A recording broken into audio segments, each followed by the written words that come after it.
Hi everyone, Winds of Destruction here, the busiest podcasters on the internet. It's time for a review of the new Destiny expansion, Lightfall. Ah, I see what you I did am there. joined today by my two lovely co-hosts, Jax What's and up, Rose. gang? And today we Hello. will be discussing the new Destiny expansion, Lightfall.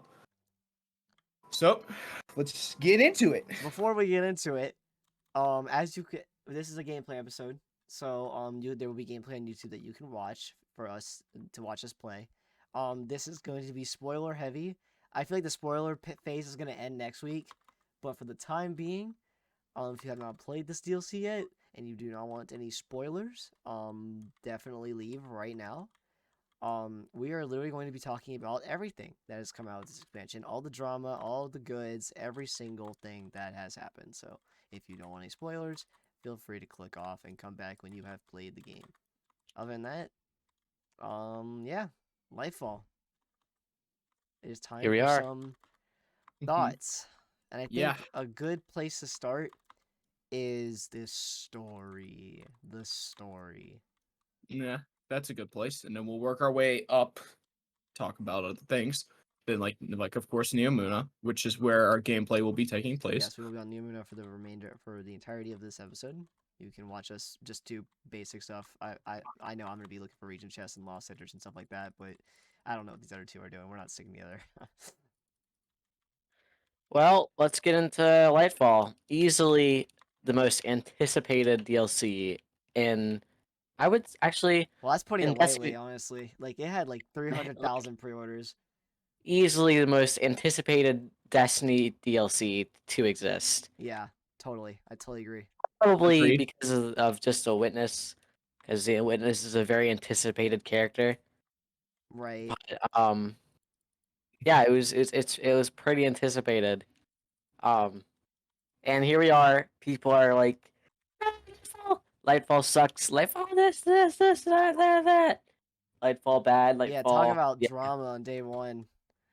Whew, man, I think that people are overreacting. Well, let's first talk about the story before we get into the juice, because I feel like the juice section, like the drama section, is gonna take up the most of this video. Yeah, I Episode. agree. Right. I think we're gonna be But talking about that the it's good to most. address why people don't like it. Yeah, And I so think first of all, it all goes back to the right, story. let's just get our thoughts out of the way. I want to say first and foremost, most of us enjoyed this DLC, especially the gameplay aspect. We have split feelings on the story, but when it comes to the campaign and the gameplay of it, I think it's safe to say that we all enjoyed it. Mm-hmm. I don't know about the two of you, but I know for the gameplay aspect of this campaign, I enjoyed it. I think I actually kind of Strand, enjoyed the campaign. yeah, I think Strand is awesome. No, It's a I lot of enjoyed it. fun. No, I enjoyed the gameplay and everything. Yeah, I think Sounds Strand good. is awesome. Gameplay's fun. Game looks good. Neomuna is probably the best looking destination, and we keep saying that every time a new destination comes out. We're like, oh, this is the best looking destination. But I feel like even after whatever we get in the next DLC, this is still gonna take the cake for the best destination. Yeah, I thought the Throne World looks nice, but I say this looks more aesthetically Yeah, pleasing than the Throne World. Right. It's Neomuna is definitely very aesthetically pleasing. Right. No, I totally Maybe- agree. Yeah, maybe it's just the PTSD I have from all the swamps I see in Souls games, but it's I've had enough of swamps. Yeah. No, like the city. My only complaint about the Neomuna, which this isn't really a complaint, it's just like something I wish I saw a little bit more, was what is it? The fact that we're not really in the city as much. We're more in a battleground. Yeah, Like the I city's agree. kind of in the distance. There's a few areas that are the city, but most of it's like in the distance, and we're in a war zone. I get why they do that. I know my PC probably couldn't even handle my frames, as everybody who's watching on the YouTube side is seeing my frames aren't the best. But I feel like if I was in the city area of Neomuna, my frames would be even worse. So I do appreciate it in that sense, but I don't know. It would have been cool to have been in the city. Yeah, it's like how I described it on when we first played it together. I was like, this is like if the city in Europa, you can just explore it in the background. That's totally accurate. Whatever that city is in Europe, I don't even know what that is. I'm not familiar with the It's Europa like I don't lore. know. They're like some golden age facility or something. I don't know. Land. Yeah, Exoland. It's a theme park, actually. I think it's called Eventide probably or something like that. I have Yeah, no whatever idea. it's called. I don't know. But yeah, the gameplay was really good. I think the campaign. A lot of people said the pacing was pretty bad. I'm kind of split on that. I think the pacing was fine. It wasn't good, but it was just fine. I agree. It wasn't like it wasn't like a groundbreaking pacing. I would say freaking Witch Queen had better pacing than this No, campaign. Witch Queen. So yeah, Witch Queen's story was so good. It was gonna be hard to one up Witch Queen's story, no matter Yeah, what they did. people held Lightfall up to expectations Right, but of I Witch don't think it's Queen. unfair for them to hold it up to the expectation Yeah, either. right. I mean, it's not.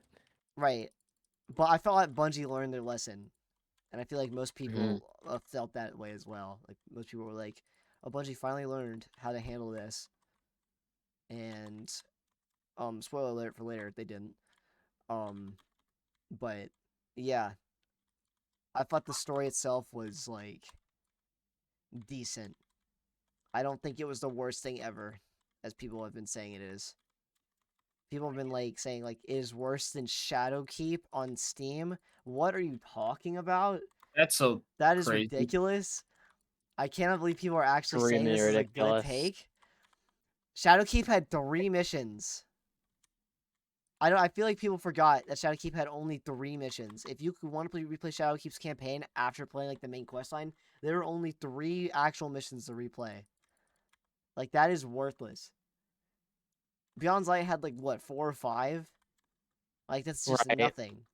And That I was can't how believe go on and praise. Shadowkeep costed like I don't even know like $30 when it released, but they gave you the what's it Season of the Undying with it.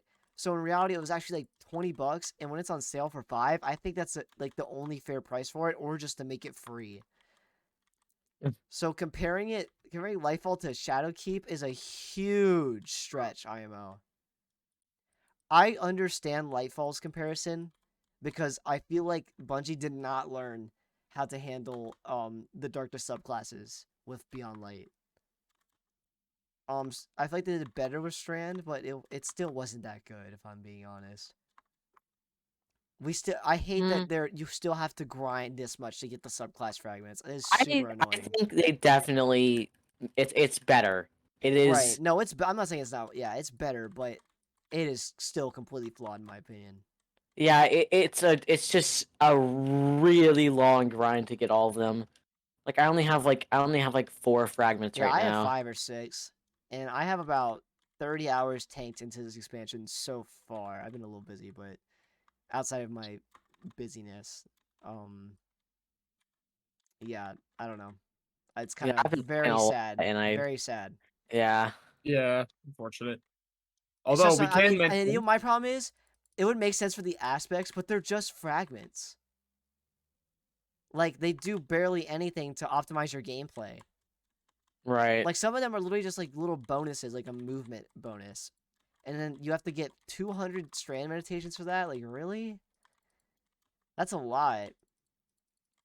But yeah, I feel like the campaign did just a whatever job with Strand. I think it was way better than Beyond Light, but I mean that's also not saying much Eh. because Beyond Light did such a terrible job with stasis. The introduction of stasis, like it was really bad. And not to mention how broken stasis was on Right. launch. I don't think Strand, other than okay, well, I did see some DPS testing earlier today that would maybe make the statement not true, but the Strand supers do a lot of damage in PvE. They are pretty strong, yep. especially the Titan one. I Yeah. think the Titan one, what I saw on this video earlier today from a DPS test, the Titan one with the right gear and fragments and stuff can do up to 600k damage, which is triple Falling Curious last season, by the way. That's triple. Falling Curious does 200k as of last season. I don't know what it does right now. It So was 300k, I believe. something like that. Yeah, that's crazy. That's insane. Yeah, It I is. think that Strand is definitely it's really good for ad clear, and I guess it's good for boss DPS. I wasn't aware of a Berserker doing that much damage. Yeah, I figured the Warlock one would do the most since it's the Yeah. only like one old The thingy. Warlock one is really good for Warlock Strand is really good for ad clear though. Yes, it really is.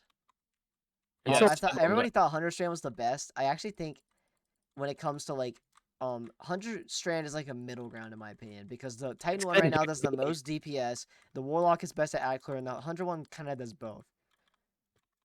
Because with Star Eaters, the Hunter Strand does almost as much damage as the Titan ult. Right. So yeah, it's pretty good. I think everybody's Strand. I think other than people whining about it for no reason, I feel like that people Strand itself is actually fun and good, and I like it a lot. Yeah, I like how we're talking about Strand, but we didn't talk about the grappling hook. Well, the grappling grappling hook is a case of drama, in my opinion. Really? No one is happy with it, and I'm like, Oh. I'm in the middle of the road with the grappling hook. I love it. It's so much fun. Yeah, I do love think the grappling gameplay hook. team killed it with the grappling hook. However, I do agree with the community that the grappling hook should not have a full grenade recharge time Oh yeah, I agree. because the melee portion of it is not worth that time of waiting. You know? On Titan, it's pretty good, the melee aspect of it, Yeah. where you can rush in.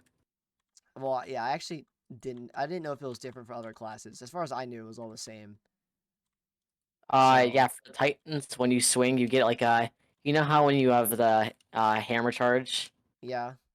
it's kind of like that. You just once you swing enough, you can slam your strand into splash damage. Oh, I see. It's pretty good. Yeah, I had no idea.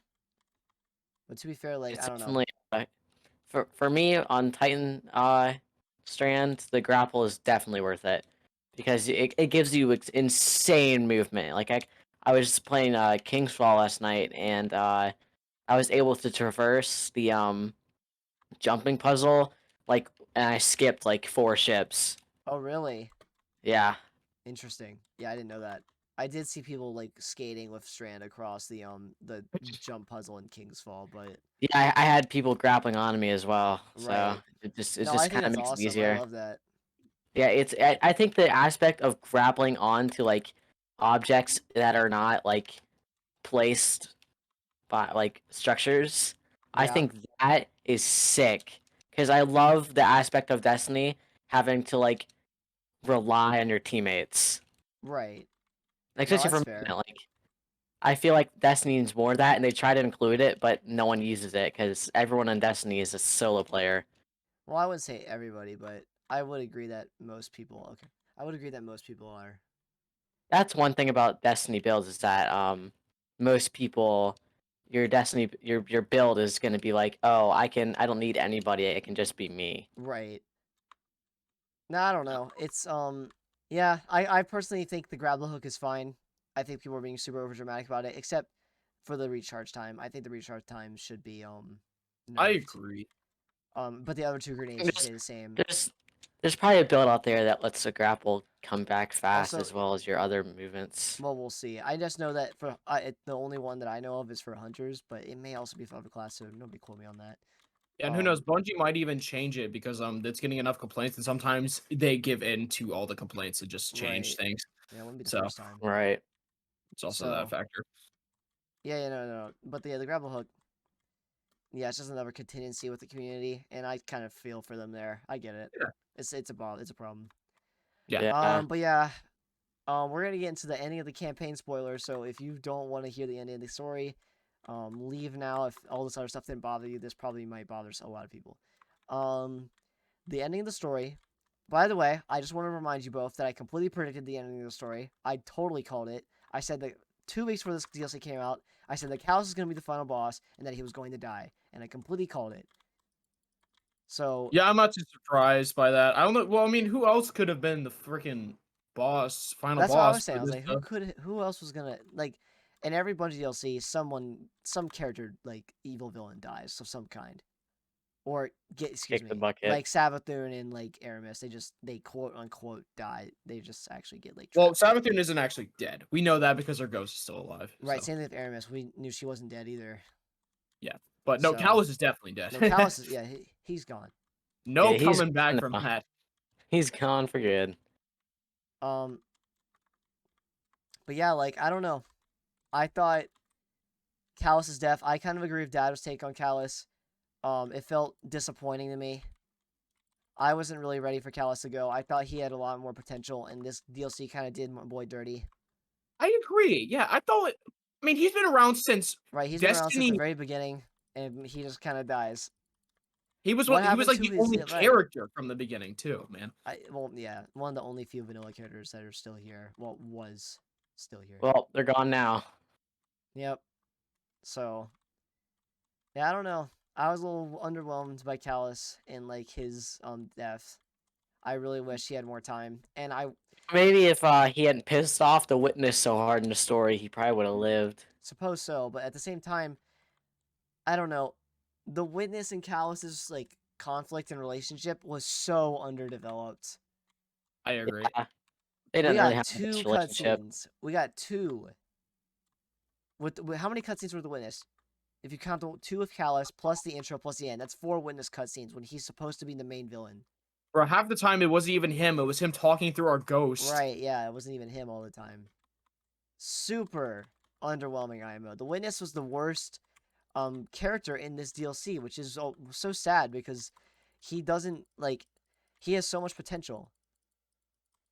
And I want the witness to be like this ultra bad guy that actually does something. And as of now, and we can talk about raid spoilers later because I did see someone leaked the final cutscene for the raid and I did watch it, so now I know like what happens after the raid is gonna be beaten. Like, I mean, he's just what is he gonna do? Like, what's happening? I don't want this to be a filler DLC, but it kind of feels like that, you know? Hmm. I've also found some leaks. Some people in the community have been talking about how what's it? This DLC was supposed to be the end, and then it got turned into filler last minute. And there's Yeah, a I lot feel of like theories to support that. By the way, I saw this amazing theory to prove it. If you go to the Warlock Throne World chess piece, the middle of it is the Strand Warlock Ultimate logo. Oh wow. It is the exact same. And honestly, I don't want to say like it's true, but for me, that's enough. The Throne World was all green. It was us get after a year after the previous Darkness subclass, and I feel like they pushed Strand and made one more DLC just cause. Hmm. I don't know if anyone agrees with me on that, but for me, when I saw that piece of armor and then I realized that the Warlock Ultimate logo is the same on the chest piece like of a DLC that came out a year and a half ago, yeah, that sold me. I um, I believed it. for me, it's like I agree too because I feel like if there was one more DLC before, like in between the final shape and this, I don't think the campaign would have been as bad. But the fact that it has to build up to the final shape, like this Yeah. is this is before the final shape. It's like, you know, One thing that also bothers me is that with the final shape, one thing I also noticed is that they announced it out of nowhere in the Witch Queen like Vidoc last year. I feel like everybody just kind of was like so hyped about it being announced that we didn't think about it. But now that we're like Right. disappointed, we're actually like, wait a minute, why did they do that? Hmm. What was the point? And now we're seeing like, oh, I think I get it. You know, I yeah. don't agree with the Bungie is greedy take because I really don't think that. I don't think However, that either. especially because of how communicative Bungie is. Bungie communicates fairly well than most game studios. The communication with the community before Lightfall released was really good. Like Bungie was telling us everything that we needed to know about this DLC, other than the story. They didn't tell us anything about that, but other than the story, Bungie was literally just telling us what's gonna happen, like what is gonna be new, all the bug changes, all the patch notes, like literally everything was being told to us. And I really appreciate that level of Hmm. communication, unlike other game companies in its category. Um, Not like gonna say any names, but the like let's company we're thinking of starts with an E and ends with an A. Yeah, and it also and then one of their sister companies starts with an R and ends with a T. And they made a really good game. I don't know if anyone's heard of it. It's called Titanfall 2. Wait, starts with an R and ends with a T? Yeah, Respawn Entertain. Oh, yeah, Oh, Entertainment. Yeah, okay. I'm like, what? Including the entertainment, then yeah. or just Respawn. Or says starts with an R, ends with an N, whatever you want to say. But yeah, no, they're a great example of companies that don't communicate, and then when they try to communicate, they just mess it up. Like with this most recent Apex update, which we could talk about in another episode. It's not the focus, but just to We're get just talking my about companies opinion out, listening. I don't like it. I did play it and I didn't like it. Okay, Anyways, well, Bungie communicates, and I appreciate it. However, True. communication is only so much. You can only communicate so much with your community, and communication only gets you so far when the DLC actually doesn't build up. Well, that's the story. Yeah, Callus dies. At the end, the witness does something that literally no one knows what it means or what it did. I'm still confused about it. It makes no sense. Y'all are. For some reason, Bungie brings up this thing called the Veil, which we've heard about a ton. And if you're an OG Destiny fan, you'll remember that data miners had figured out we're talking about the Veil years ago, and just now it's actually being brought up. I remember back when Vanilla Destiny 2 came out, and people were talking about the Veil, and I was like, ooh, that's the new race of enemies, and it's not. It's just this weird artifact thing that nobody understands yet. Yeah, I always thought that the Entity. Veil was going to be a new race of enemy. Right. That's And it's just nothing. At least as of now, but like a lot of people are defending it and saying that we're going to get explanations throughout the year. I would like to remind the people saying this, do you remember playing Beyond Light and Shadowkeep and remember Bungie saying things were going to come as the year progresses? That is not an excuse. That excuse is not valid whatsoever. Because if you do that, then there's no standard. You can make a terrible DLC and wait, spend $40 more on the seasons to figure out what happens next. Like that's just like no. That's not okay. At least I'm not okay with it. I guess some people are, but I'm not. I think it's stupid. I paid I paid $50 for this DLC. Why would I have to wait for the answers to come? No one finished. Nobody watched Infinity War to see what's gonna happen next year. We watched Infinity War to see what's gonna happen to the characters in that movie, and we get even if you didn't see Endgame, you got a good conclusion for Infinity War itself. Like Infinity War itself still has a good conclusion. Is my point, and Lightfall does not deliver with that at all, in my opinion. I do not want to wait for answers. I want to get them. There are already so many questions in the Destiny universe, and this DLC literally only added more. And the problem, that would be fine, but the only problem with this is that there was supposed to be one more DLC to wrap all this up. How are we going to conclude everything with 4 seasons in one DLC, if you know what I'm saying? Right, and I think that I feel like something that Bungie is trying to say in like lore wise is that at this point in like the story, it's not gonna be easy as a guardian and as like the human kind of race to understand how these things work. Like it's I feel like they're trying to draw a conclusion that the triangles and the witness is like ghost and paranormal sightings in real life. Like it's just inexplainable. Well, I disagree with that because it's a video game. It's not like real life, because in real life things just don't get answered, and that's fine. But like, this is just a video game here. It's really not that deep. Right, but I feel like that they're trying to explain that sometimes, like in this game, there are things that are just inexplainable, and it's just the fact that we aren't advanced enough. Like we can fight it and we could kill it, but it's never going to be fully explained, and we'll never understand it. Well, that's dumb. I hope that's not what they're going for, because that makes quite literally no sense. Because it's a video game. Things in like movies, things should just get answered over time. You know, you have questions, they get answered. We've been wondering what the darkness is, what the witness is for this long, and we're still gonna have to wait. Even though I feel like this DLC was leading up to being a lot of answers. Like, okay, here's the biggest like theory or support for this like commentary. The DLC said this is the beginning of our end, and that is supposed to be like, like, okay, so we're in a doomsday situation, right? It's really weird when you go back to the tower after this DLC is over, and the characters like Zavala and Ikora are accidentally smiling while talking about doomsday level events. Like, did we just play the same story? I thought we were doomed. Like, what happened? Are we playing the same game? You know? Well, the smiling is a glitch, but it is kind of funny. I know it's a glitch, but like it's a huge immersion killer in my opinion. Right. Like really? We just witnessed a cutscene that explains, or excuse me, it doesn't explain anything, but it's like showing us something we've never seen before, and all we get from Zavala and Ikora are some text saying, "You did it, good job." What did we do exactly? What did we do? What just happened?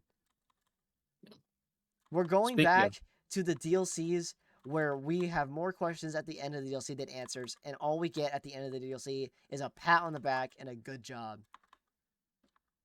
In the Witch Yes. Queen, when the DLC ended, there were still 3 weeks of Throne World activities to do with the Altars of Reflection, and then there were also, Ikora, or the evidence board, the Parasite quest, Reservation. yeah, after the raid. Well, the raid isn't out as of us recording this, so Right. there might be a preservation level activity. There definitely is going to There be, but probably is. I feel like they wouldn't have taken Pinnacle off preservation if they weren't going to do it. right, but yeah, it's just nothing. There's no, every question has been unanswered. There's no emotional beats. Like, what were Ikora?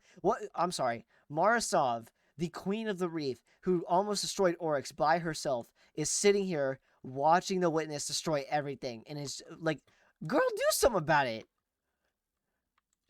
Does everyone forget when she was able to shoot that Axion bolt out of the sky, out of pure space in the Taken King? Did we just forget that she can do that? Like, does anybody remember her doing that? Like, why didn't she do something?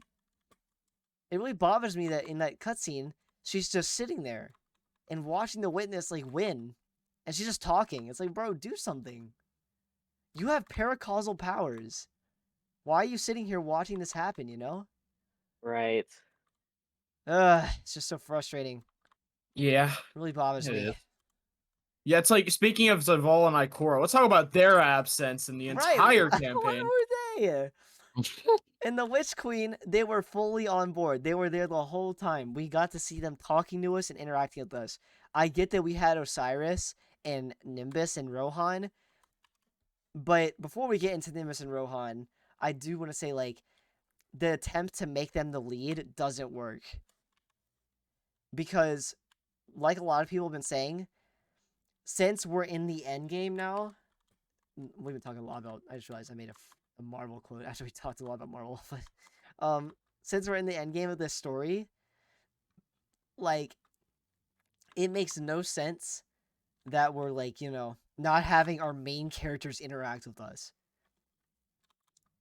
Another comparison to Marvel, since clearly when Luke Smith talked about it in the Bungie Vidoc when Beyond Light was coming out, he said they were building up to a moment, in his words, not mine. He says What this. is a They're moment? clearly trying to build up to an endgame level moment. It's clearly what they're trying to do. They're clearly inspired by it. I feel like that's the vision. And I feel like the seasons build up to that too, of all these character moments. And it just blows my mind how they go from an amazing seasonal ending, like the end of Season of the Seraph, to this. You know? Mm-hmm. It just really bothers me. But yeah, let's talk about Nimbus and Rohan real quick. I love those characters. They're great. I think they definitely hit the spot on those two characters. I think that people are definitely sleeping on those two. Well, looks like we have come to our first disagreement in that case, because Yeah. I do not feel the same. I don't either. I feel like people saying Nimbus is bad is kind of cringe, because I feel like there are no comedic relief characters in this game, and Yeah. And the one we have is Failsafe, and yeah, guys, feel safe. I know we all like Cade. not even One thing talking that about bothers that me about the parent. Destiny community is people still not being over Cade. Oh my god. It was, To even like guys, capitalize on it, they added the guys, freaking. it was 4 years ago. Yeah, no, to even capitalize on it, still they added his I'm okay. grave. Well, here's the thing: is I'm okay with that, because for the people who do want to maul and cope and seethe about it, they can go over there and listen to the and dialogue. I'm just gonna say they definitely put that tree there for a reason. Someone important is going to die, Let and me just say they're gonna. this. I found out this morning that that tree is actually the tree from the original tower. Oh, I don't know if anyone else knows that, but I saw a well, TikTok about it. that tree is definitely not just meant for Cade. No, yeah. People are definitely gonna start dying like a lot, Well, and excuse me. I hope we get some character moments like that because we didn't get any of Lightfall. yeah, people are definitely gonna start dying, and they're gonna need more room over there for that tree. So It definitely wasn't just for Cade. yeah, I agree. I feel definitely don't like think it was just for Kane. I also feel like they probably did not just put Saint and Osiris together for no reason. I feel like one of them is going to die. It better. Probably gonna be Yeah. I don't want Saint to die. I really don't want Saint to it's die. probably gonna be Osiris. I totally agree. It's If already Saint died dies, once. they're definitely not gonna kill Osiris. They need Trials of Osiris. So Trials of Osiris, more like Trials of Saint. Osiris doesn't even do anything in it. exactly. Yeah. So I don't know, man. The thing with Rohan. All right, let's talk about Rohan since clearly we have a disagreement. Rohan is the worst character in this DLC, in my opinion. I said the Witness was, but the Witness is already established. I'm gonna say the worst newly introduced character. Rohan is supposed to have an impactful death, but the thing here's some story writing 101. If a character dies almost immediately after he introduces himself, or is like, just goes away and we don't see him again, then he's not really even a character at that point. I want to refer to IHG's video on Forsaken when he talks about Cade's death and why Cade isn't really a character. Because I totally agree with them. Cade is a character archetype. We knew nothing about Cade. We knew nothing about his backstory. We don't know his son that he apparently had. We don't know about like any lovers he was interested in. We know nothing unless you read the lore. Cade isn't really a character. He's just an archetype of a character, and he's funny. And the reason why the revenge part of Forsaken, where you like have to go on the revenge mission, doesn't work for every like person in Destiny, is because Cade is a hunter and I'm a warlock. Why did my warlock care? You know? Like he's just some guy that I knew. Like why is my character emotionally invested in it? We barely even knew Cade. Especially if you didn't play Destiny 2 vanilla. You didn't know Cade at all. Like most of Cade's development came from vanilla D2 and the Taken King. So if you didn't play either of those, then there's no emotional attachment. And if you play Forsaken about playing those, why are you doing this? There's no point. The same thing applies with Rohan. He is just a heroic guy. He's the mentor. And we spend, I would say, I think it's fairly safe to say that 1/5 of the campaign's dialogue is spent remorsing Rohan's death. I don't know who he is. I don't know who this guy is. I have had no time to emotionally invest in him. His death was extremely underwhelming and not satisfying. They needed to build him more, especially because the fact that we find out that Rohan has a key to the Black Garden. Like, where did he get that? And you go to the Black Garden to find an exotic machine gun? Yes, I've already done it. I did it as well, but yeah, I will say that's a good mission. It's a good mission, but oh my god, where is the explanation on how the hell he got a key to the Black Garden? Right, like makes no sense. You don't just have one of those. He has the Eye of a Gate Lord. Right, we had to go through the whole D1 vanilla campaign to get the Eye of a Gate Lord to get into the Black Garden, and this dude can just get in.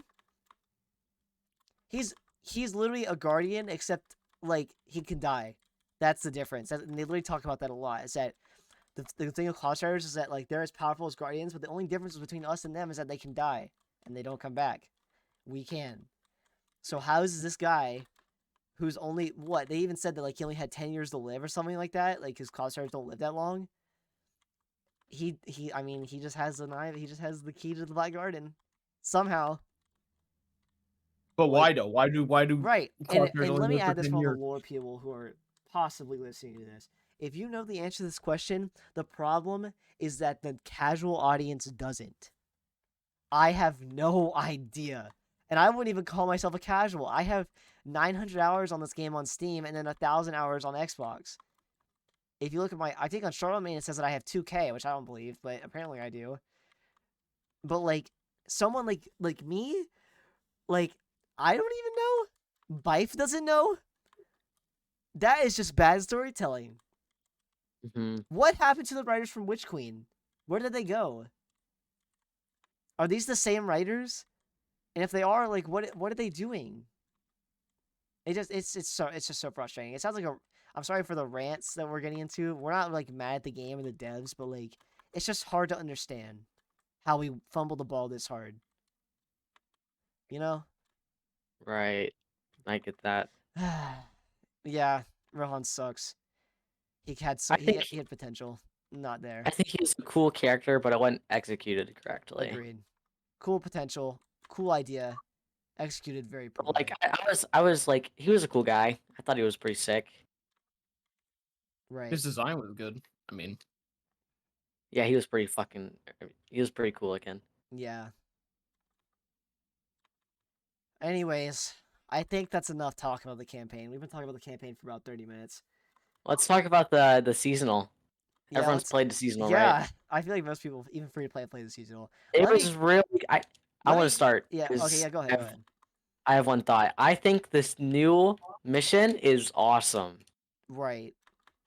Like I really am happy with how that works. Like I was playing it like yesterday to get some pinnacles, and unlike some battlegrounds, like some battlegrounds were cool, but I was actually enjoying myself. Yeah. No, I totally agree. And like not even having to watch YouTube to the side while playing it. I was just had my headphones on. I was listening to the game sound, playing some music, and I was just having a good time, which is Yeah. just pretty hard because usually when I am just patrolling alone with music on, I'm like falling asleep. Hey, have you played the seasonal mission? that's the thing. No. Okay.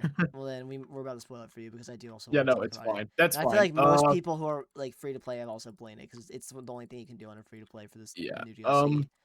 To of the the people first mission. listening, I am not that big of an FPS guy. Destiny is not my favorite game, but I do enjoy talking about it every now and again. So, you're Yeah. like, why hasn't he played it yet? Since Just we've been talking about Destiny a lot in this podcast, and we're gonna probably be using Destiny footage for the entirety of the podcast when it comes to like the episodes where we're not gaming, because it's just like us, like our characters chilling. It's like the best way for us to express like us IRL for like this show.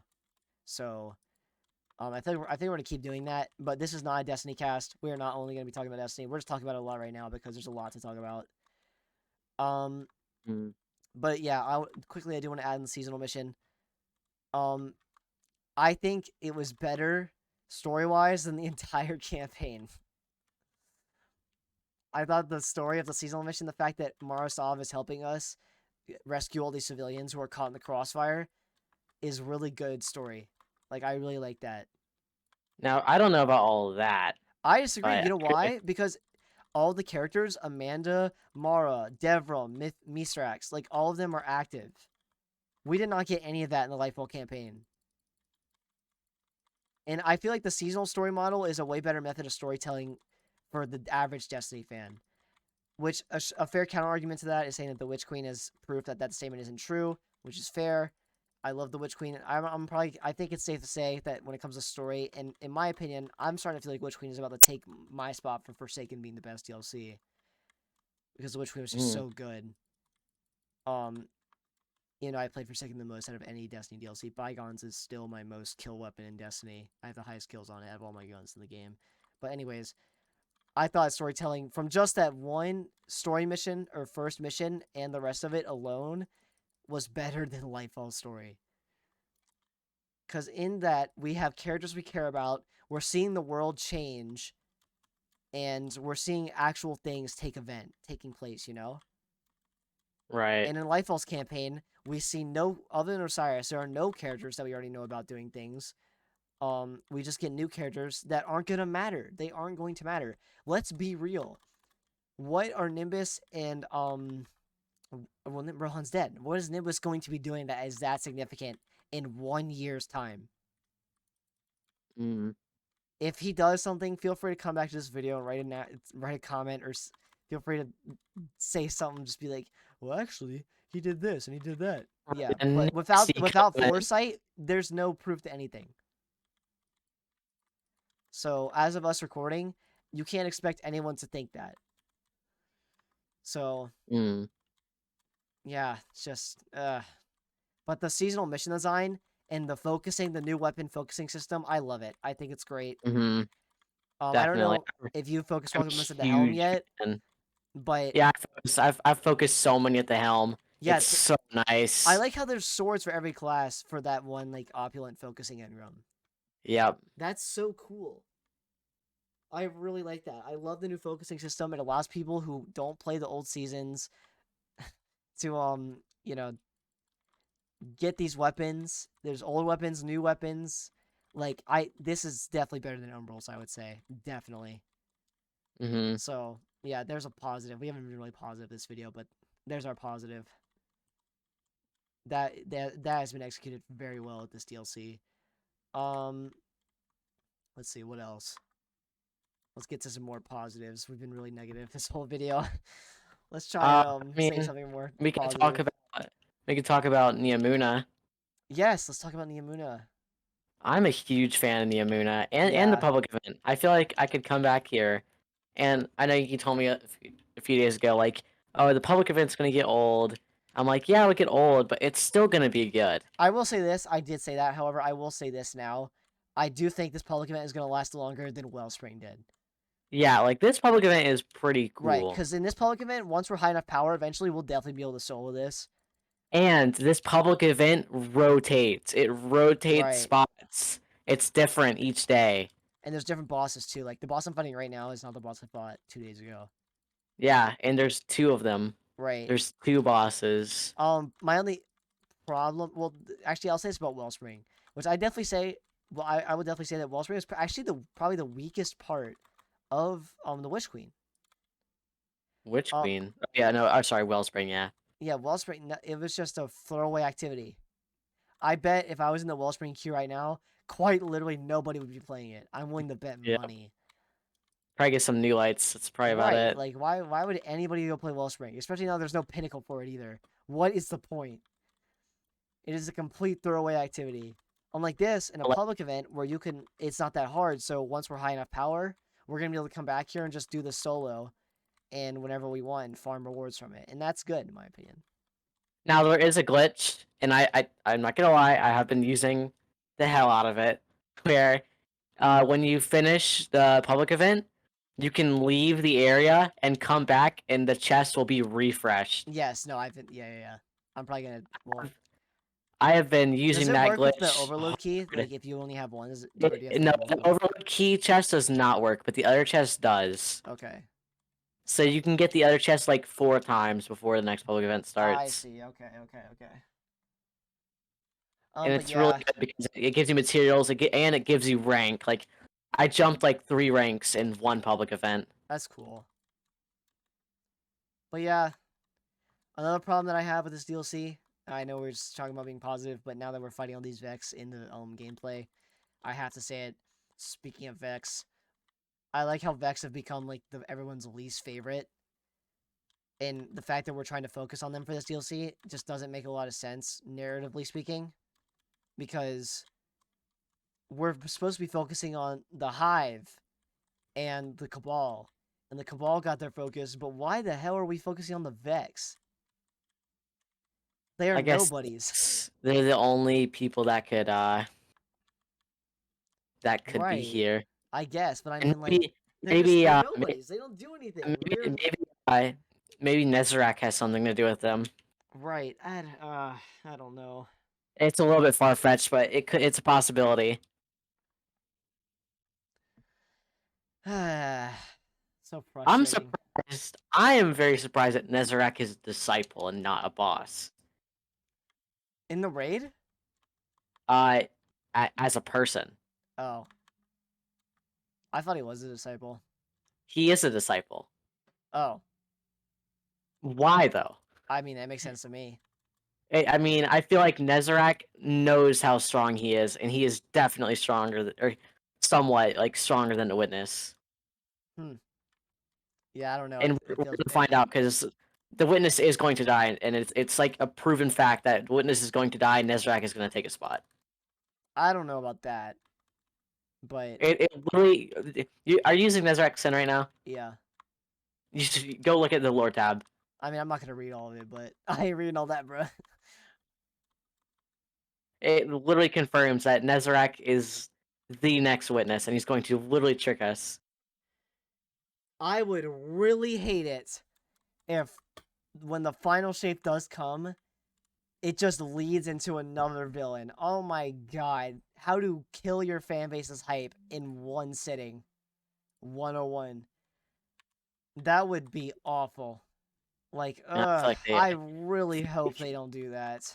Bungie might not know the best, but I feel like they know better on that one. Like, they just don't do that.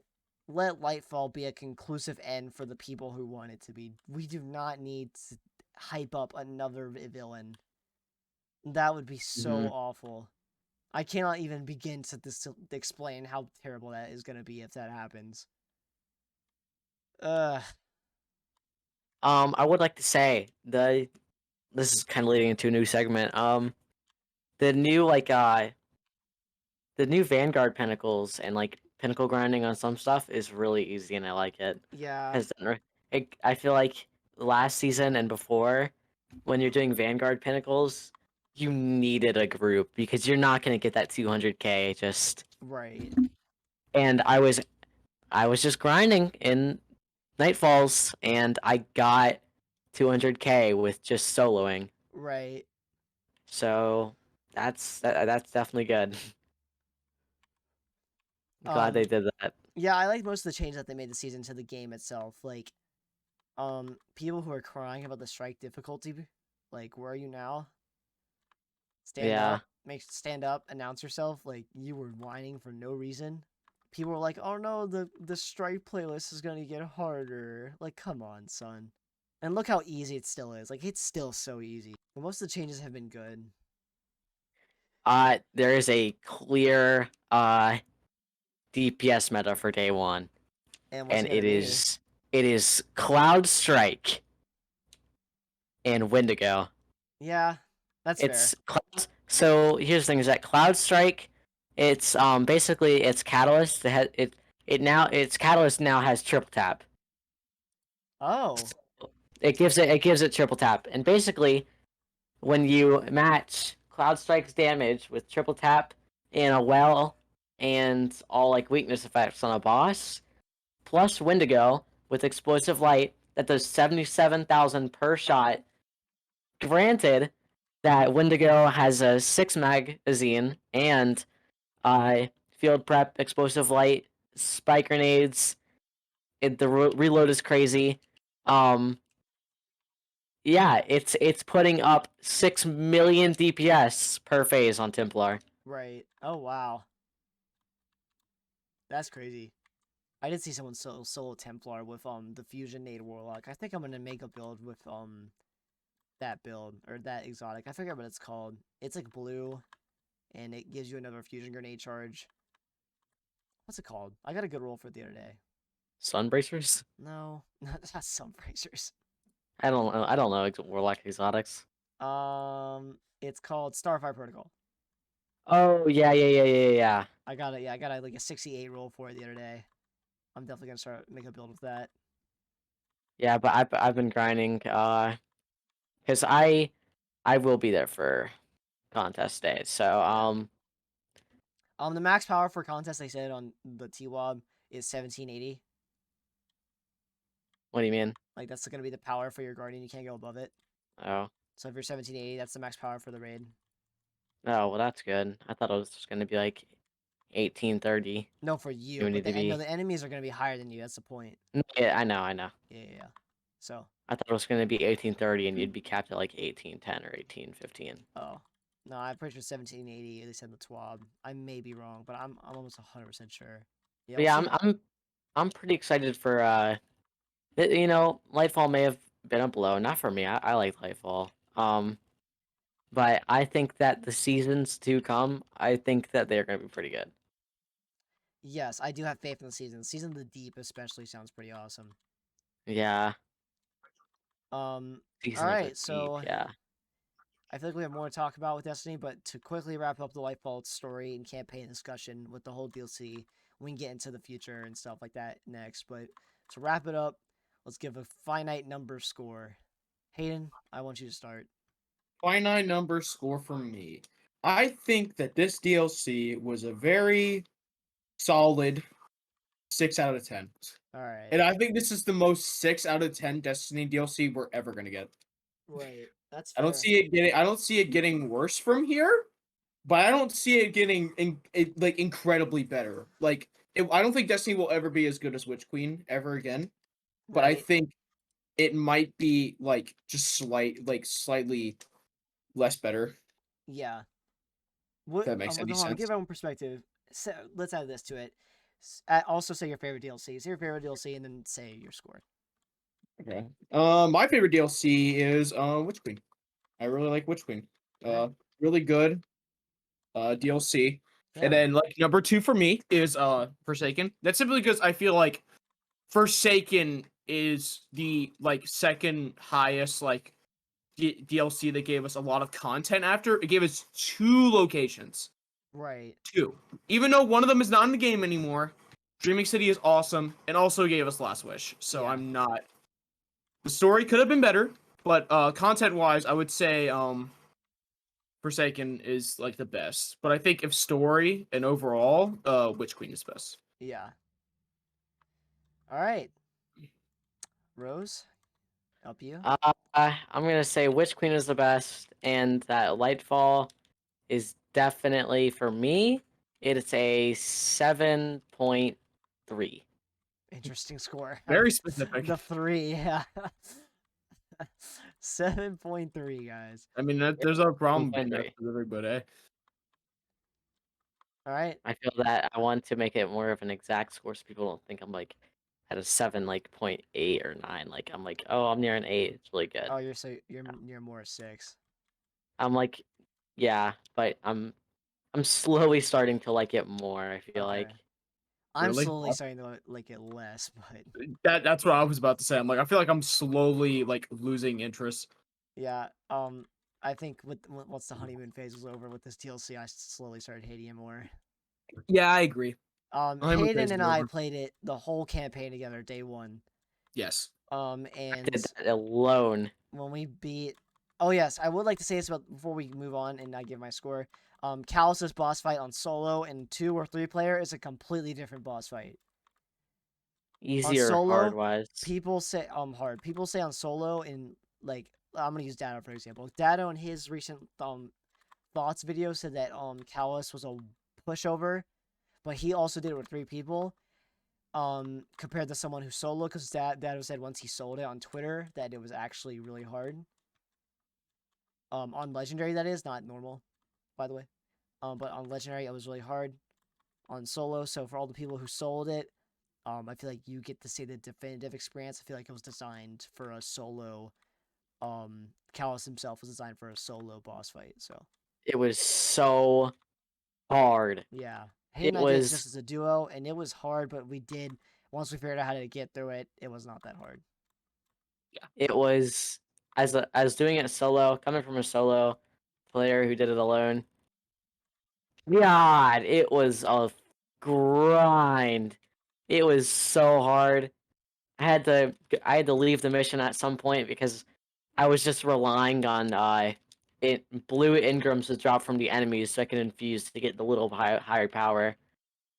Yeah, that's when you know it's bad. Um, it was it was a hard mission. I wiped Right. like 4 times right when I was about to kill Callus. There was one time where I was near Callus and I was about to kill him. It was on the second phase.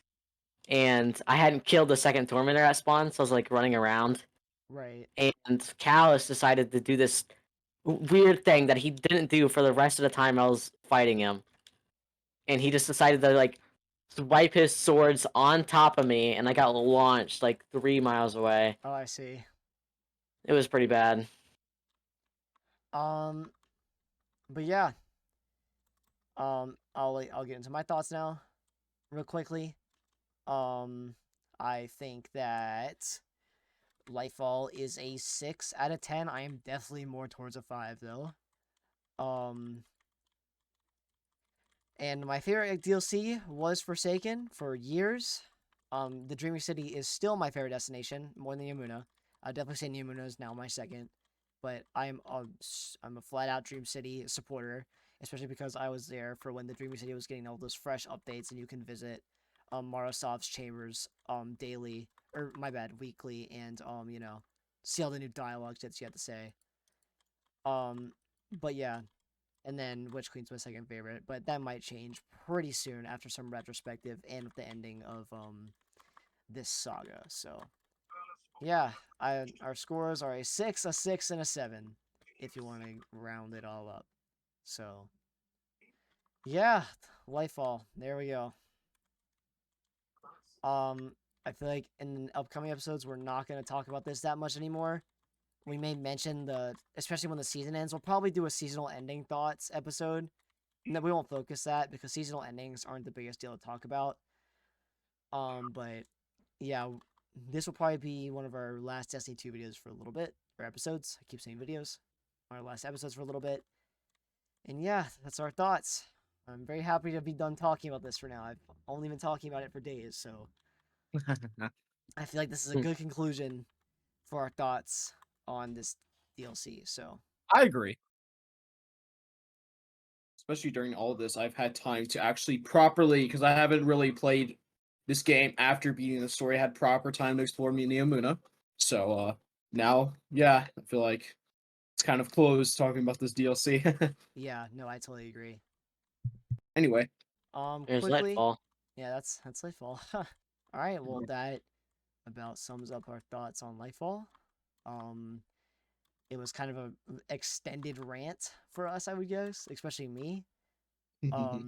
But yeah, passionate players ranting about their thoughts. That's about it for this episode. Um, thanks to everyone for tuning in to this rant. Make sure to before you start listening to all of our opinions, actually see gameplay if you haven't, and most of you probably have, but if you haven't, make sure to go check it out. I still do support Bungie. I feel like we all kind of still support Bungie, but yeah, Sports. yeah, but don't be toxic. Um, all the stuff we said in this video was not meant as hate comments, but more as constructive criticism. Um, and we definitely focused more on the writing than we did the like gameplay and stuff like that, because I feel like deep down we all think that the gameplay is pretty good. I think that we can all admit that shooting aliens in space is pretty cool. As always. Yeah, and building your loadouts is also pretty cool. We didn't even talk about loadouts, but I kind of want to save that for later once it's fully fleshed out, because it's clearly not fully fleshed out yet. yeah. So, but yeah, that's it. Thanks everybody for listening. Tuning in. Next week we will have another upload. Not sure what we're gonna be discussing in the next episode, but you will see it when it releases, and we will see everybody in the next one.